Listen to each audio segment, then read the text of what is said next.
had to let go of that lone wolf that was fighting for survival and then step into a teammate who was stable, significant, successful.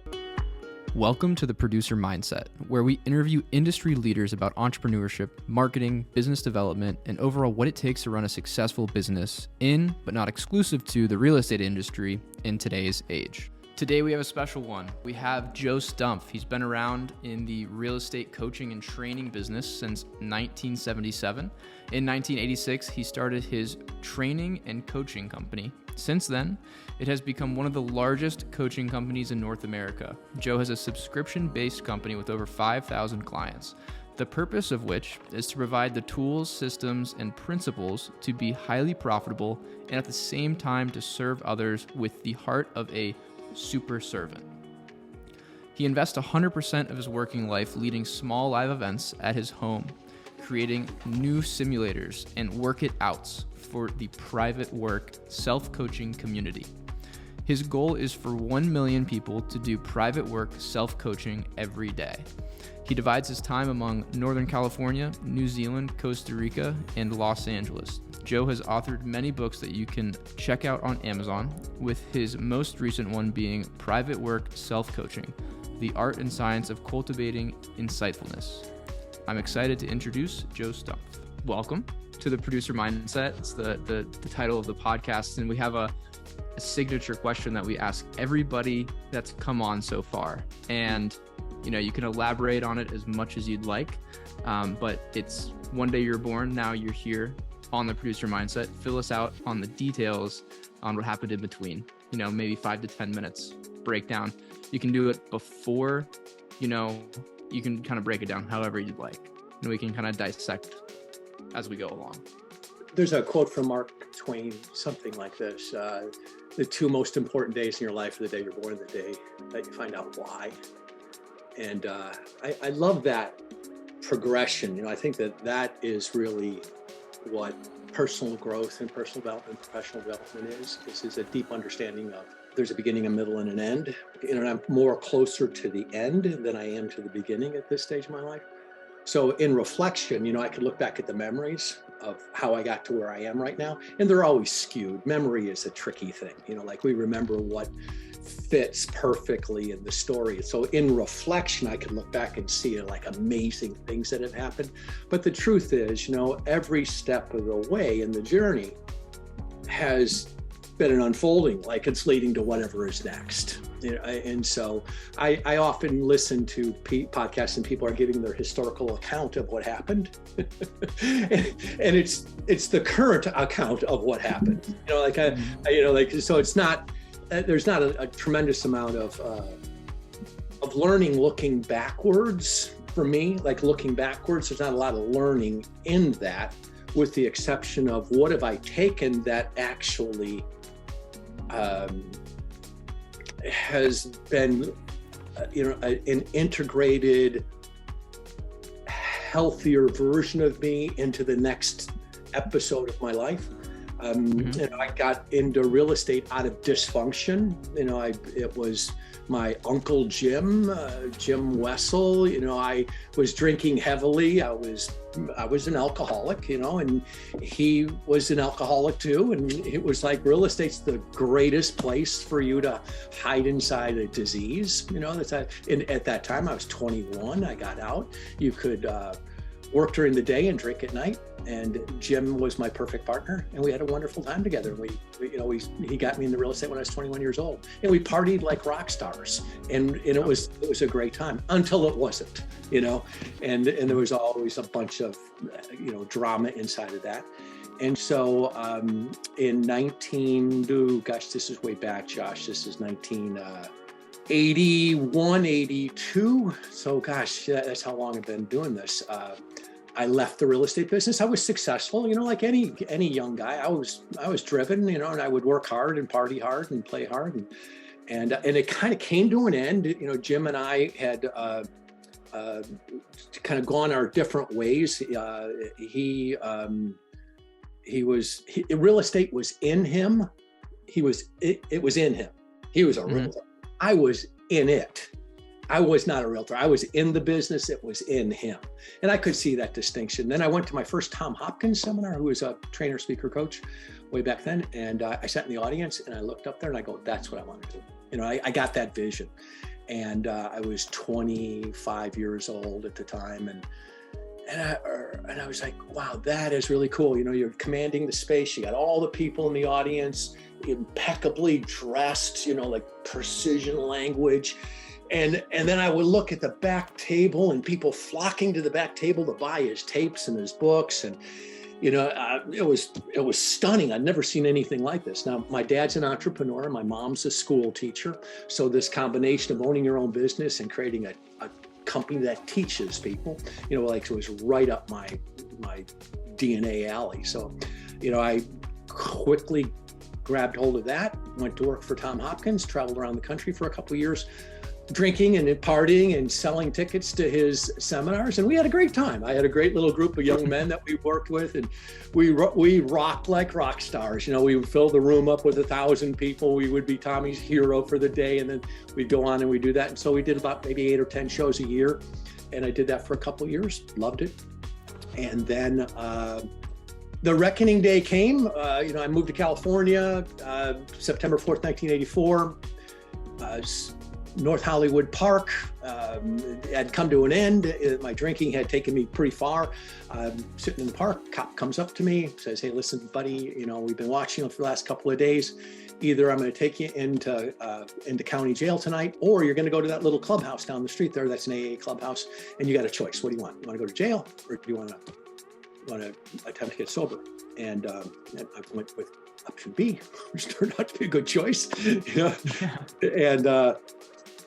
And I began that journey, a new leg of the journey, you know, like learning how to do that. Now, my mom was an alcoholic. My dad was a significant drinker. So it was all I knew, you know, so they just handed me what they gave me. And they also gave me incredible gifts. My mom was an incredible reader. She was like voracious. You never saw her without a book in her hand. You know, she was constantly reading and studying. My dad was a creative entrepreneur, built one of the largest drapery companies in the Midwest. He made drapes for all of Sears, and he was like an artist. He knew how to make a bedspread and a drape. He would say like the bedspread is the biggest piece of art in any bedroom, you know, and he was like so passionate about it. And so I love that they gave me those two gifts, you know, like to love art and the love for creativity. And then I brought that into my work, and my work since way back then has been a constant evolution. Where I am today is so far from where I was when I first started, when I was, you know, taking Tommy's model, which was to create a product and then go around the country and sell it, you know, write a book, create a course. And then you had a year to go around the country to do all your spots, and you do it. And then I met a man named Cabot Roberts. Cabot Roberts was a legend in the speaking business. And he said to me, now this is my recall of the memory of it. He said to me, or in a group, in a seminar, he said, he said to me, I was in a seminar and he's talking to the group, but he's actually talking to me. Directly to you. Directly to me. But isn't it true when you hear a message, it's like somebody speaking directly to you? It was like sitting at a Tommy Hopkins seminar, and I'm going, he is here just to show me what my future looks like. And I was like so embodied in that. And I was with that Cabot Roberts, and Cabot Roberts said, you know, when you enter into the field of adult education, you have two choices. One is either keep the same speech and really polish it beautifully, and then always look for a new audience. And that is a very profitable path to take, you know, and you will spend most of your life looking for a new audience, but you'll keep that speech and it will be honed magnificently. You know, and it will be a beautiful talk, and you will touch people's lives. Or you can go to work on yourself, develop yourself, constantly change your message, and keep the same audience. He says it's your choice. It's hard to do both, because to develop yourself, it takes space. You need to have room in your life to putter and ponder and read and think and contemplate and work things out. Where when you're on the go, traveling from one city to the next, looking for your next audience, you don't have that space. You got enough time. And I did it 23 years on the road, 22 days out of the year, you know, speaking to a different audience. Same talk, same audience. That's where I ran across your brother and Mike and all those guys, is when I was doing a thing called the Main Event. And we did a 3-day event, and it was a stunning event. It was magnificent. It was a well-honed talk. We had 1,500 to 2,000 people every month show up at a big ballroom, and we killed it. We crushed it, and we had a great time. And then it was done. In 2008, we were done with that, and I had to evolve into something different, which was kind of fascinating, which I was really excited about. It was just converting over to the internet. And so we made our shift from being a live circus, traveling from city to city, pulling out the tent and, doing the whole thing, which was fun. And it's really cool. You change a lot of people's lives. And then we had our mastery class. Your brother was in my mastery class, where we would meet every 90 days. And I started to cultivate a long-term relationship with a smaller group of people. And then we converted over to delivering everything through online, and I still run a quarterly mastermind that I've been doing for the last 15, 20 years. I meet with a couple hundred people every 90 days in San Diego. Through COVID, we moved it online a little bit. But my commitment, Josh, is to help people move through the stages of growth. Stage 1 is survival. That's when you enter anything new with beginner's heart. You have a lot of intention to do it. You're just trying to survive. You're trying to develop the skills to get out of survival. So we have a lot of people. I love real estate because there's always a new group of people coming in, and they're in survival. They don't know what they don't even know.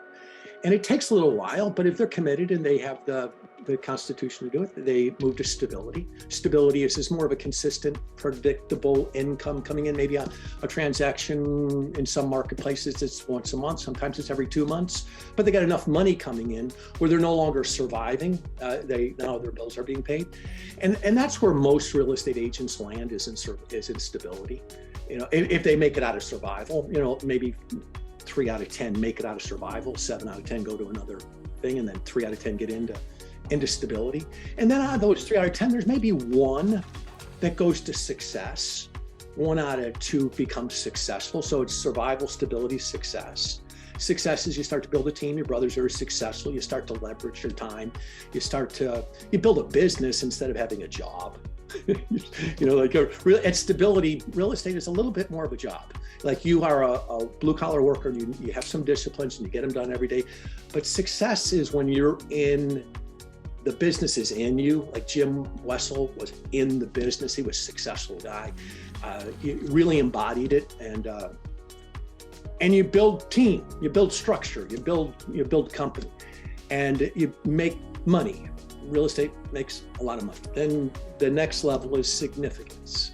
That's a place where you more become a teacher and a coach and a guide, and you start to be a leader of an organization, and you create something significant, something lasting, something that has perennial piece to it, and that's going to last for a long time.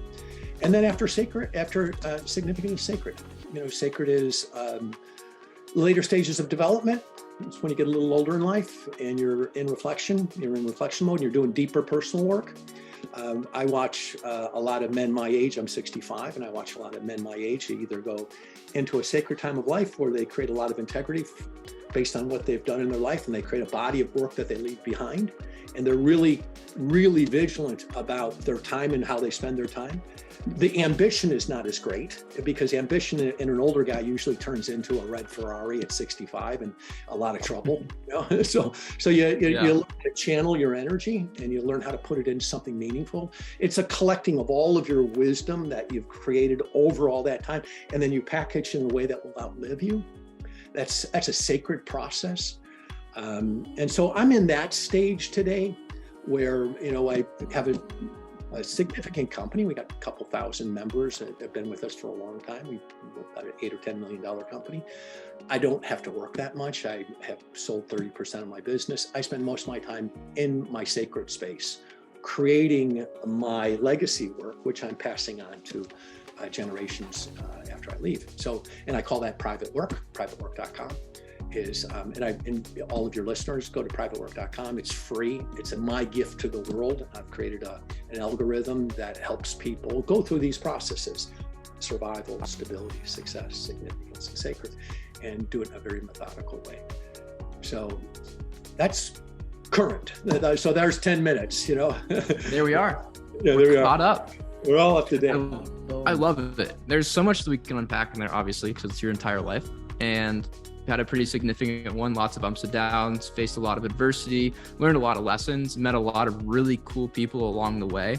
And I kind of want to dive into the people aspect of things, because I obviously know you through my dad, and through, thankfully, now I have a good relationship with Dean. Michael and I both do. We get to talk to him a good amount, and he's been a great mentor of ours.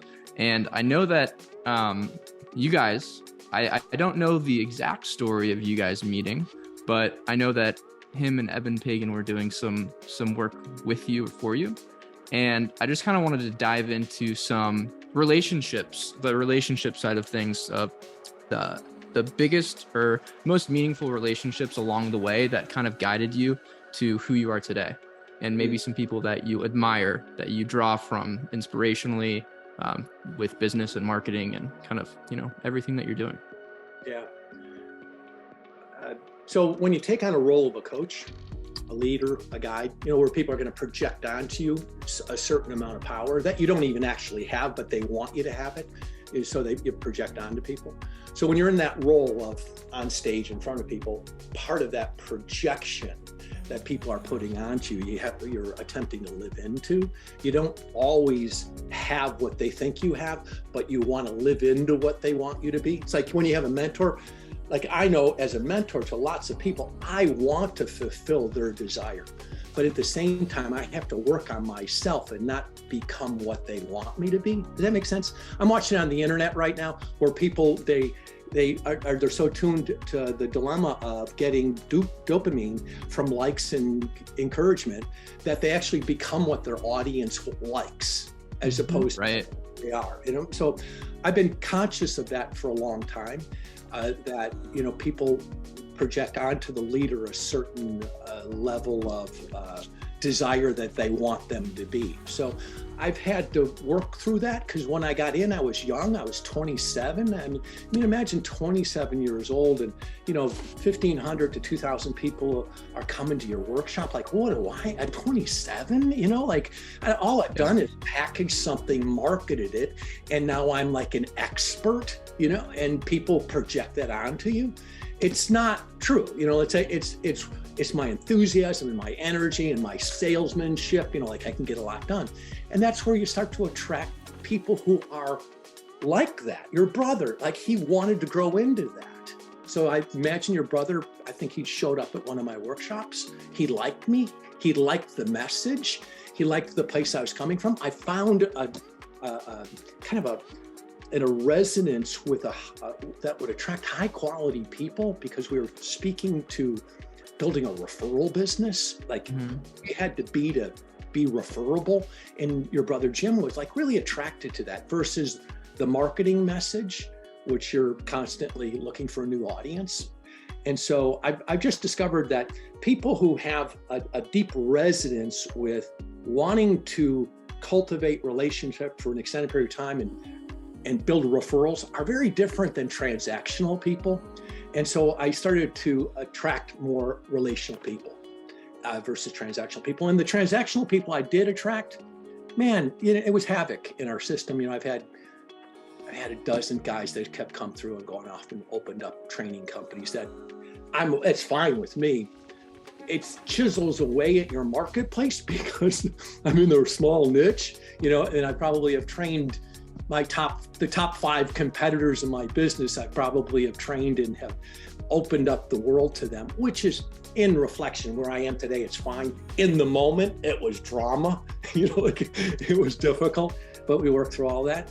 And Dean is a perfect example. Dean Jackson, he came to, I was just with Dean down in Florida last week, and we were talking about how one day his manager came up to him at Royal LePage and said to him, "Hey, I just went and saw this guy, Joe Stumpf. You should go see him speak." And so Dean, right time, right words, right person, just like intersecting in the hallway, and Dean stumbled his way down to the hotel when we were there the next time. And he resonated with the message, and he signed up for what I had going at that time was called Voicemail Accountability Program, VMAP. What you do is you call me leave a voicemail message, and then I would listen to it, and then I would leave a voicemail message back to you.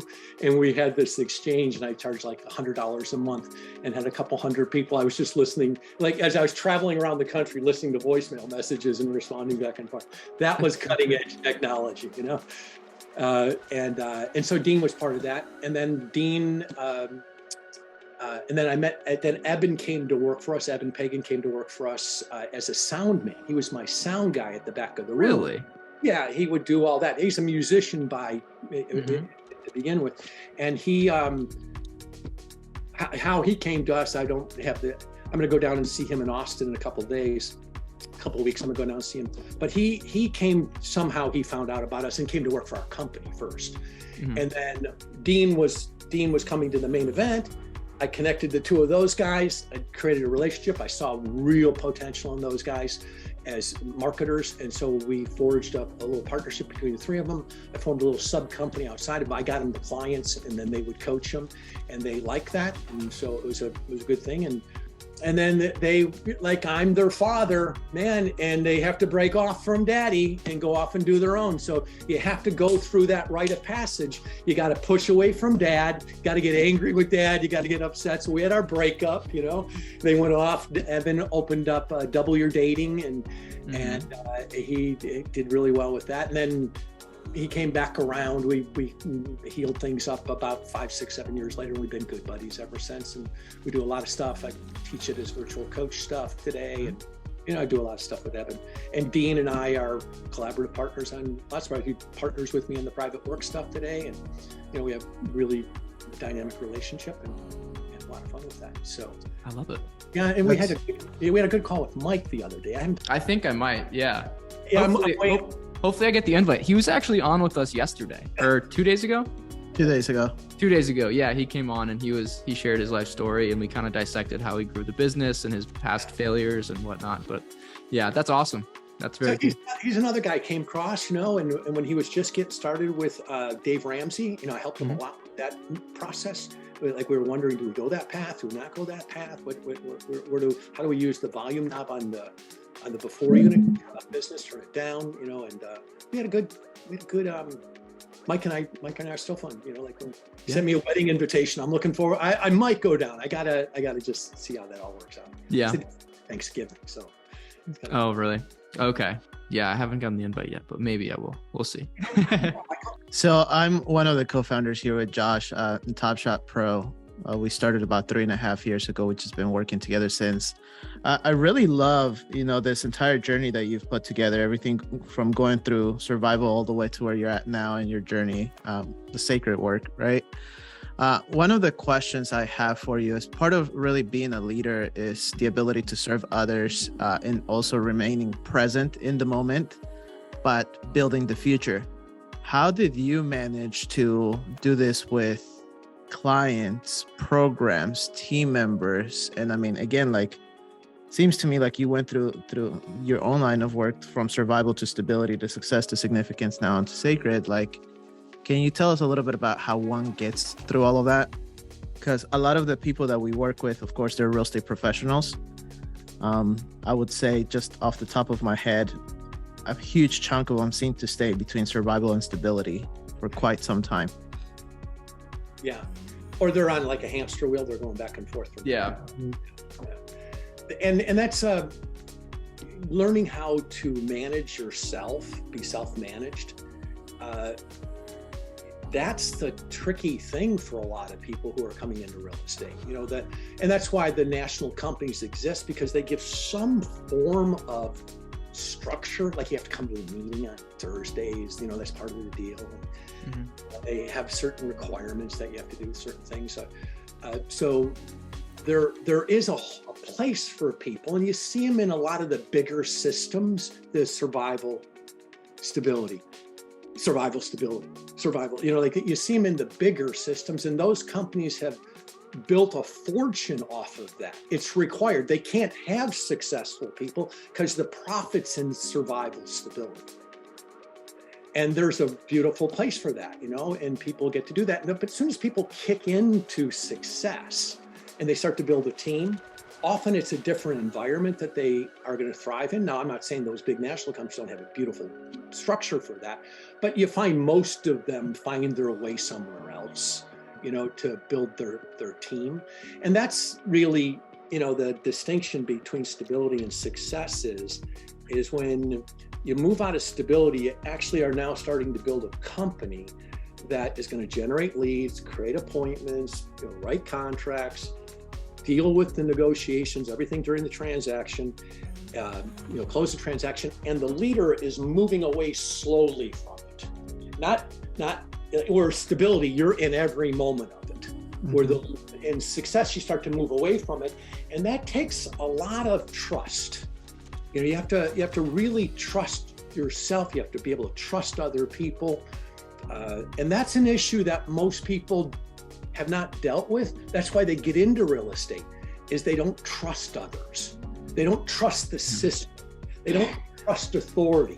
I found as a coach is the biggest challenge from going to survival stability is people have a trust issue, and they call it a control issue. I got to be in control of everything, but it's a deeper issue. It's they don't trust their own judgment to hire the right people.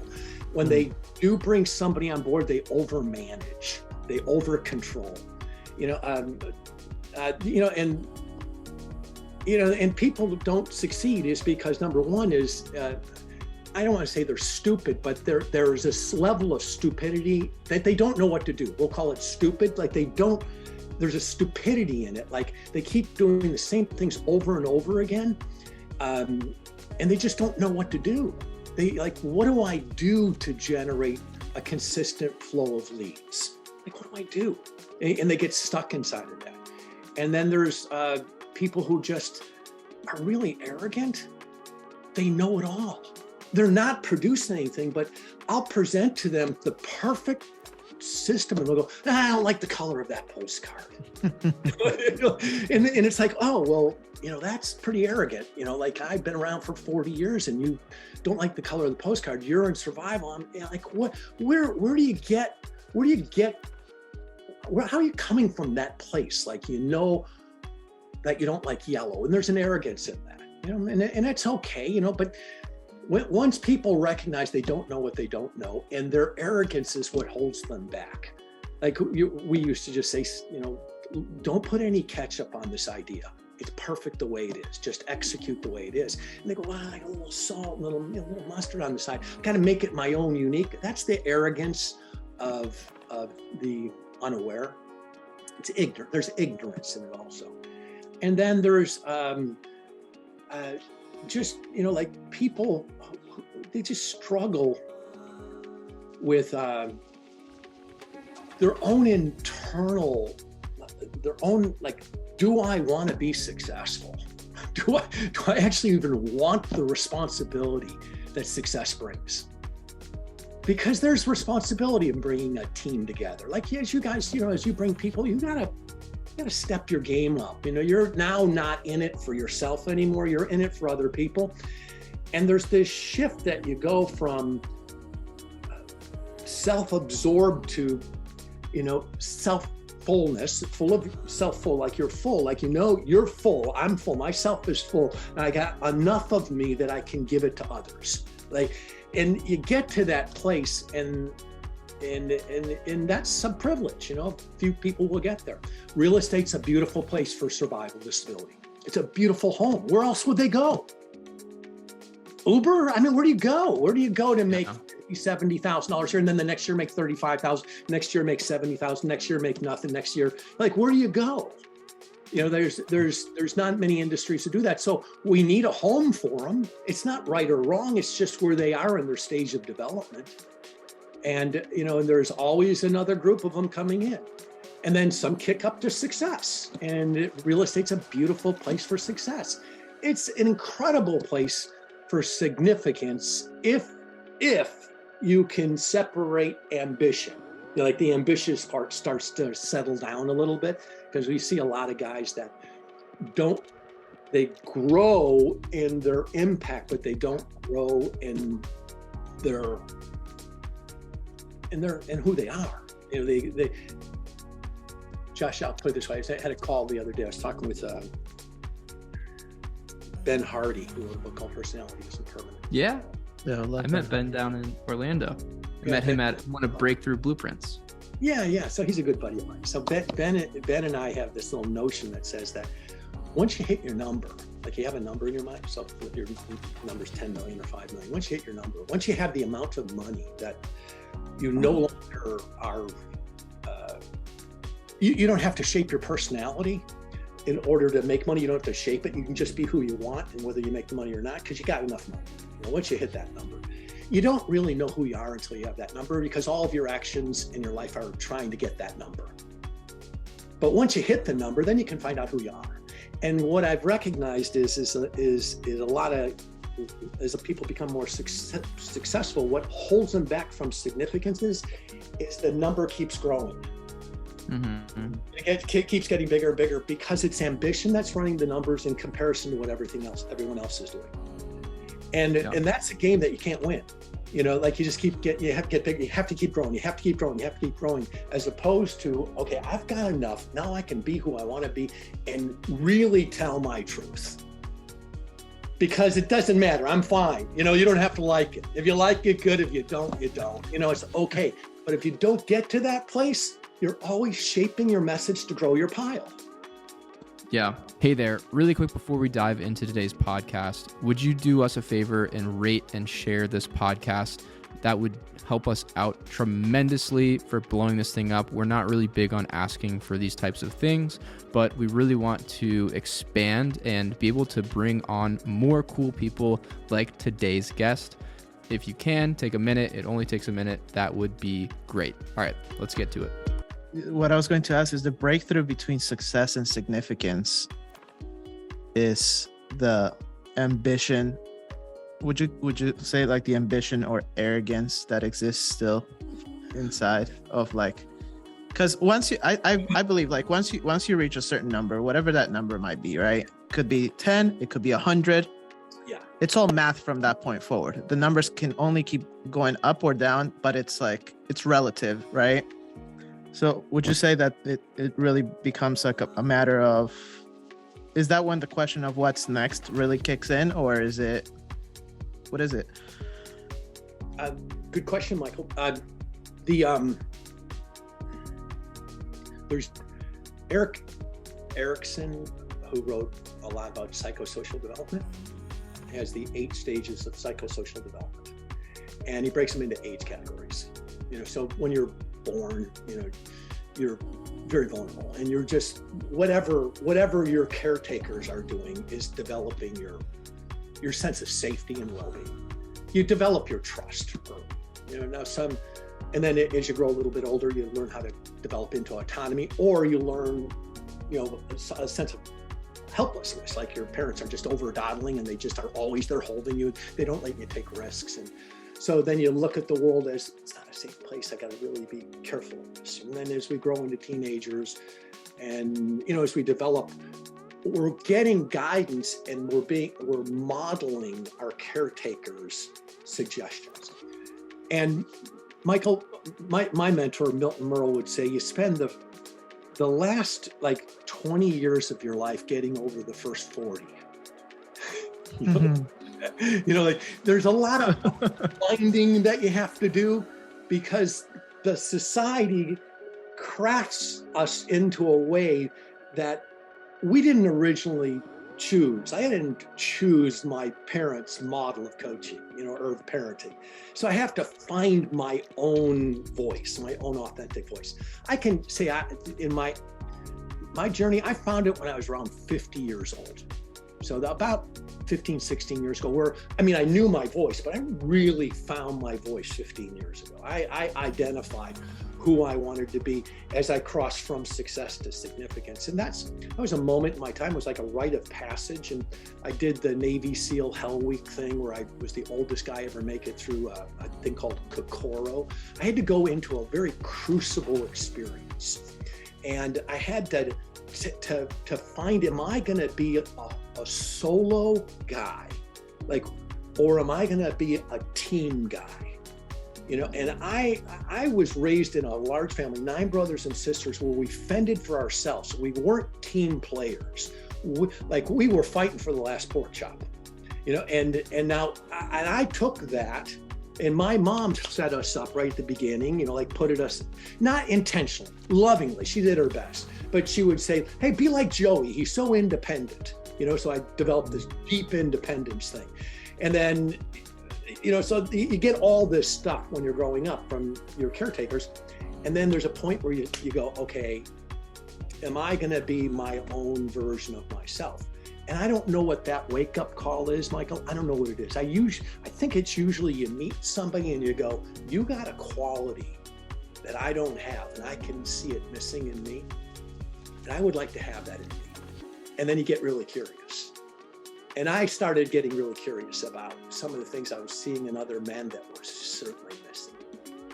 And I was really curious. And what I gleaned from that was this deep need to test myself, to see who I really was. And so Mark Devine runs a camp called Kokoro, K-O-R-O. And it's a training ground for the cadets to go into the Navy SEALs. And if you make it through Kokoro, you got a 95% chance you're going to make it through BUDS, Basic Underwater Demolition School.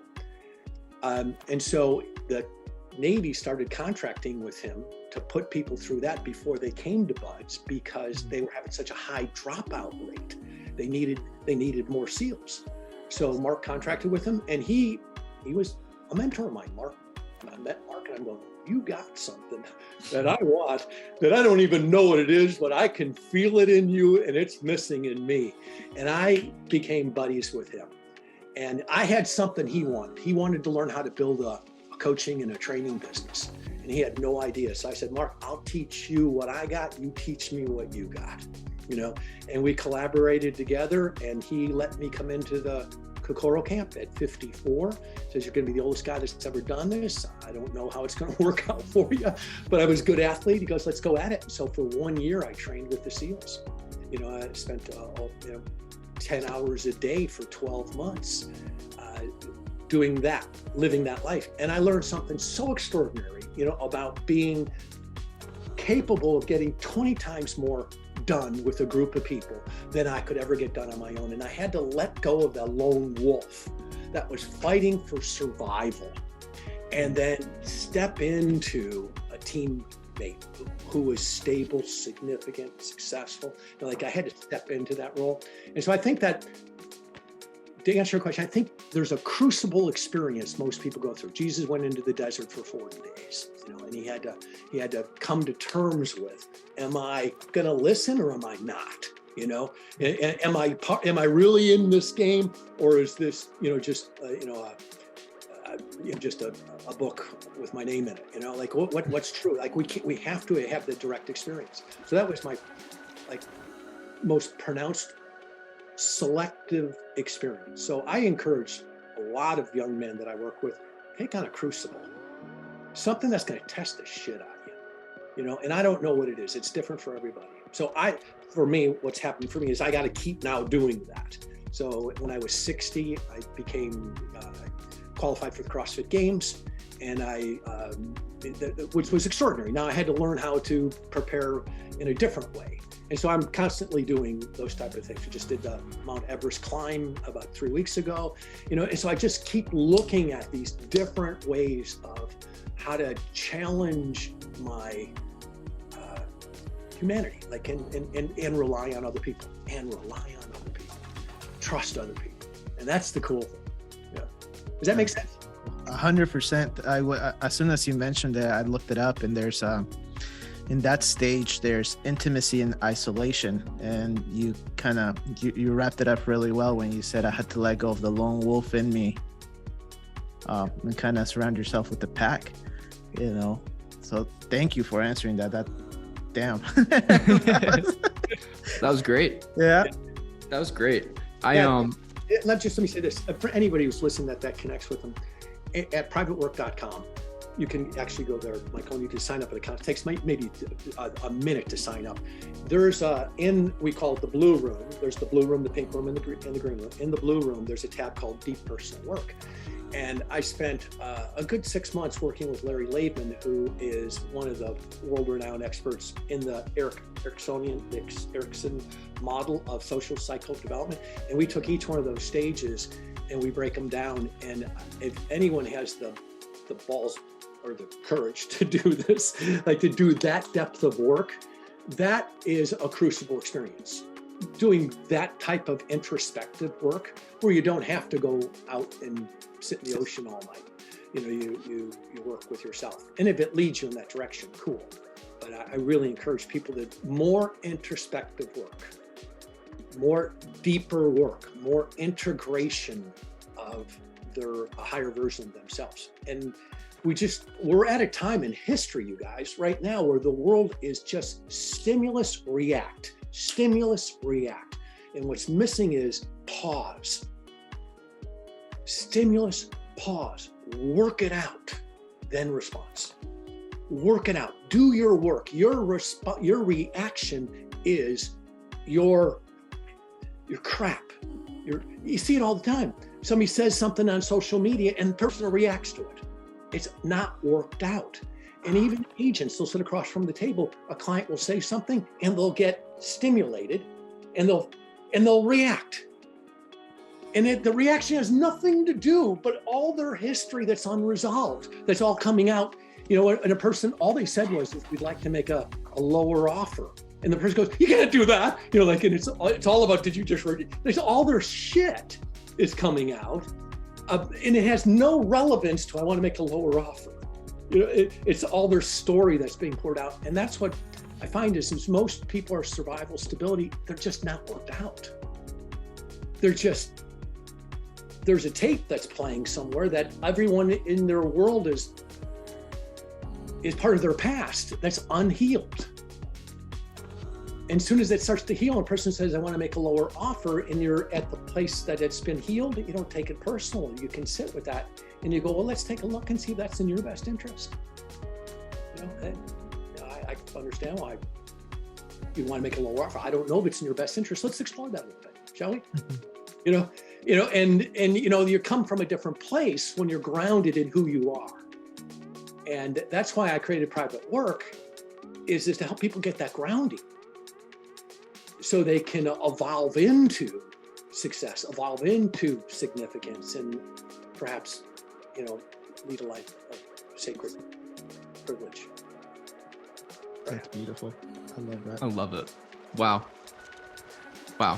Yeah. I kind of want to take it back just for a few minutes to, like, you were talking about identity and personality, and how you talked to Ben Hardy about, the author of Personality Isn't Permanent.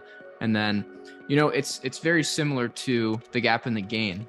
I feel like the message that you were talking about is, once you reach the 10 million, now you actually get to figure out who you are because your identity was so wrapped up in reaching that 10 million. And now I feel like that's your midlife crisis, your identity crisis. You don't know who you are. You don't know why you're doing it, but you're just chasing the number.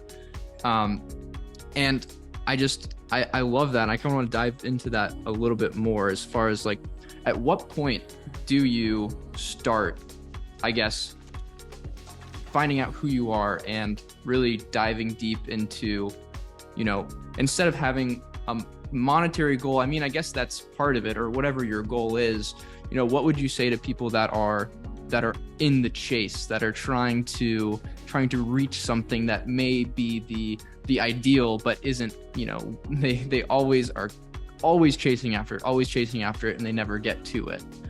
Is that kind of the preface of what private work is all about, is kind of finding who you are, asking the questions, being introspective, and kind of coming terms with who you are and why you do what you do? Yeah, that's a good part of it.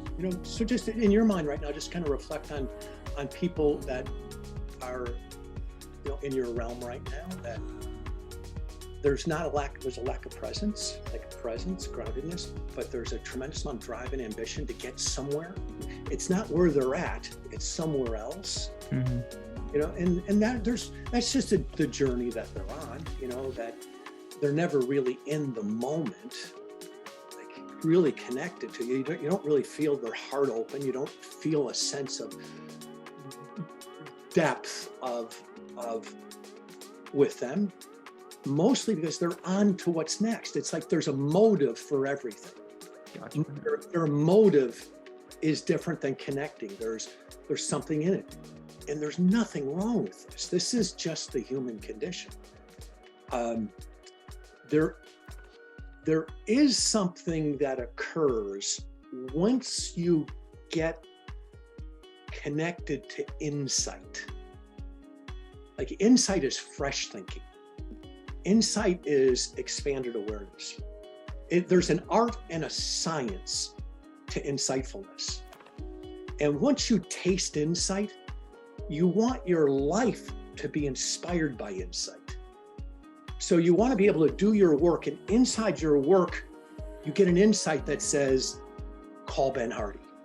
And you take action on that. Now, you don't know why you're calling Ben Hardy, but you're calling Ben because it's coming through you while you're doing your work.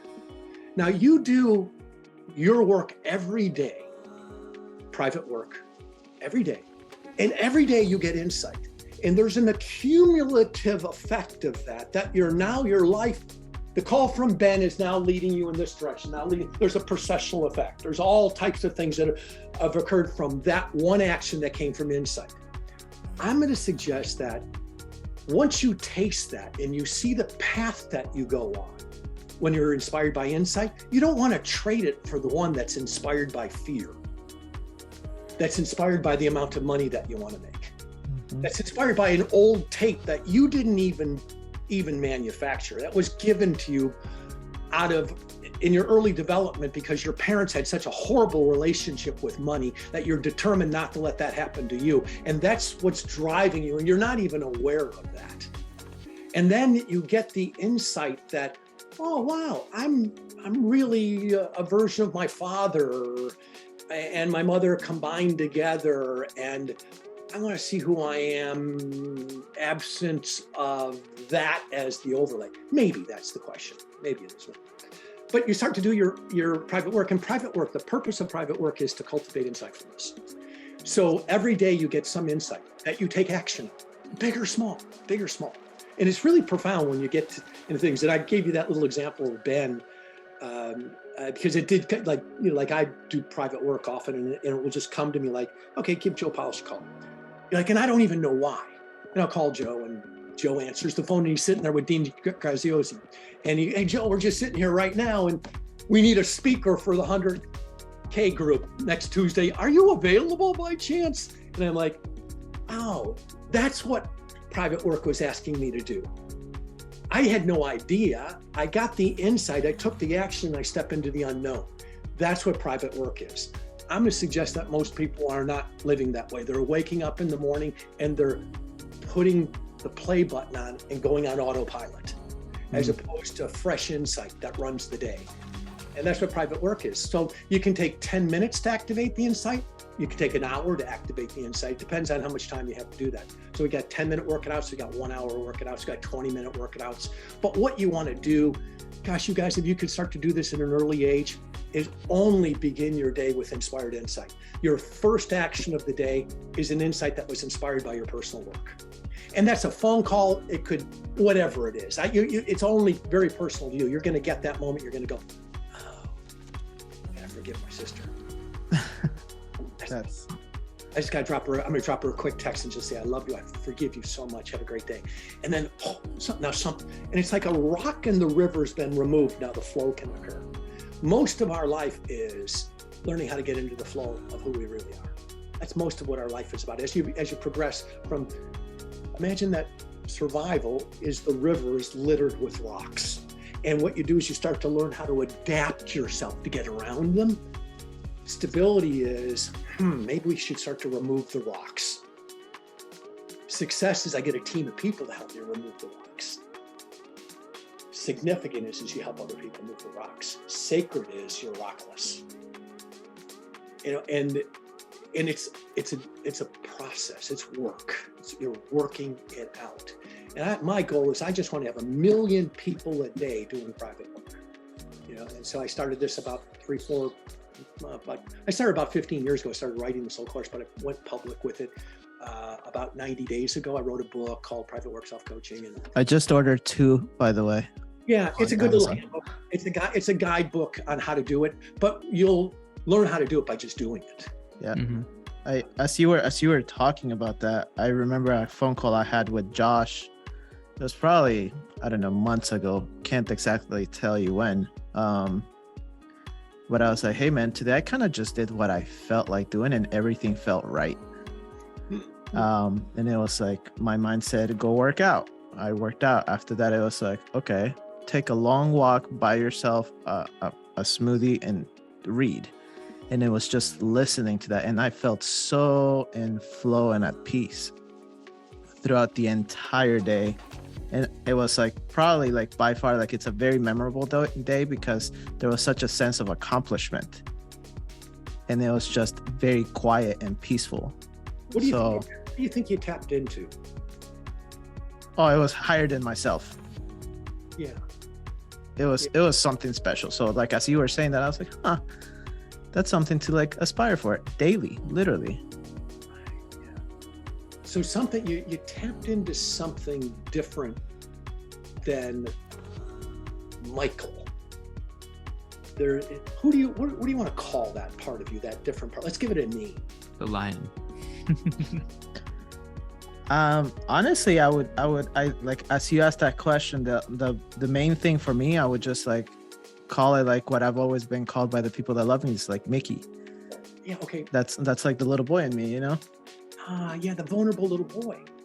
The vulnerable little boy who's not gonna like take anyone's suggestion. He's just gonna go with the flow today.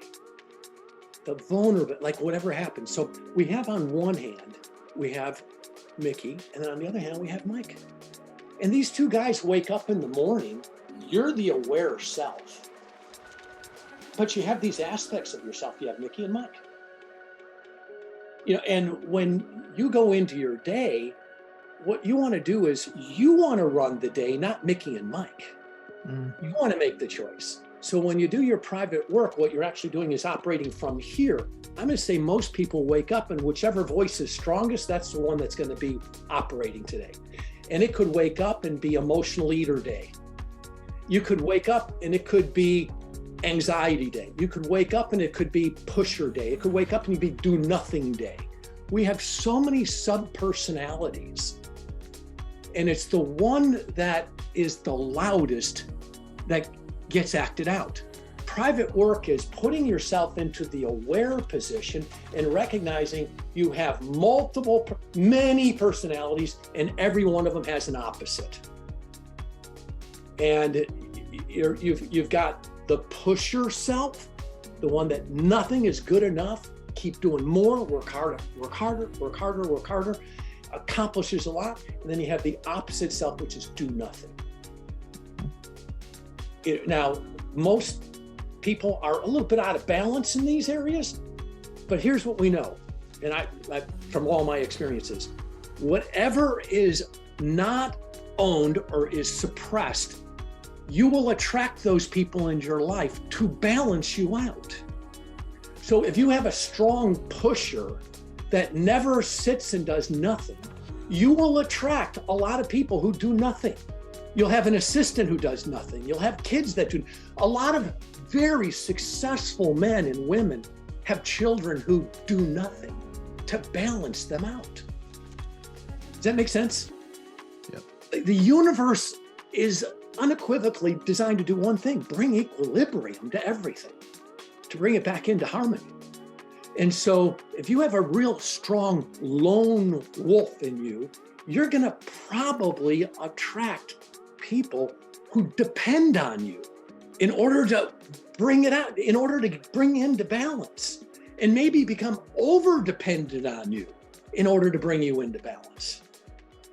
So we either do it through our work, we bring equilibrium to our life, we do it deliberately, or the universe will do it for you.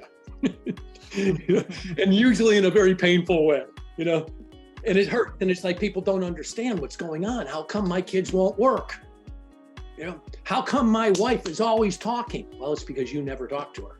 You marry someone who always talks. Like what you don't have. There's not enough balance in your life, and that's the hamster wheel, over and over and over again. And these are some deeper concepts. This comes from Voice Dialogue. The green room at private work is called self-awareness work. Very deep work. And the higher you evolve, the more you move into significance and sacreds, the deeper the work becomes, in order just to hold the container. So if you want to grow your business by 100%, you gotta grow yourself by 152% just to hold 100% growth, or otherwise it will crush you. The weight of the responsibility will crush you. And we see that happen when guys grow on the outside, but they don't grow on the inside. They have a drama-filled company, all kinds of shenanigans going on, and it's a fast up, fast down.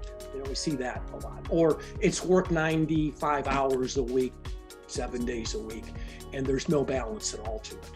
So my friend Allison Maslin wrote a book called Scale or Fail, and she's the one who gave me that concept. She said, grow your business by 100%, you got to grow yourself by 150% just to hold the business. Isn't that a great thought? That's so good. I love that thought. Thank you, Allison. Yeah. Yeah, thank you. That's amazing. Yeah, that's really good. I love it. Well, I think everyone needs to go to privatework.com. That's for sure. I just signed up, and I was hoping the video wouldn't play while we were talking. I wanted to bookmark it. But that's amazing, profound. These are things that people seem to see as not urgent, but in reality, they are urgent, right? It's an important thing to do. This is amazing. I'm excited. I'm excited to read the book, and I'm excited to dive into the private work. Yeah, good, Josh. I've got a group of young men that are doing it, that are all over the country. We've got about 2,000 people a day that are doing private work. We've got about 5,000 or 6,000 people in 2 months signed up. My goal is to have 1 million people, and mostly organically. It will happen this way, but mostly it will happen. You'll do it, and then you'll sit down with somebody who you know is struggling. You're going to say, hey, I did this workout this morning. It's number 152 in the blue room. Take a look at this. There's something.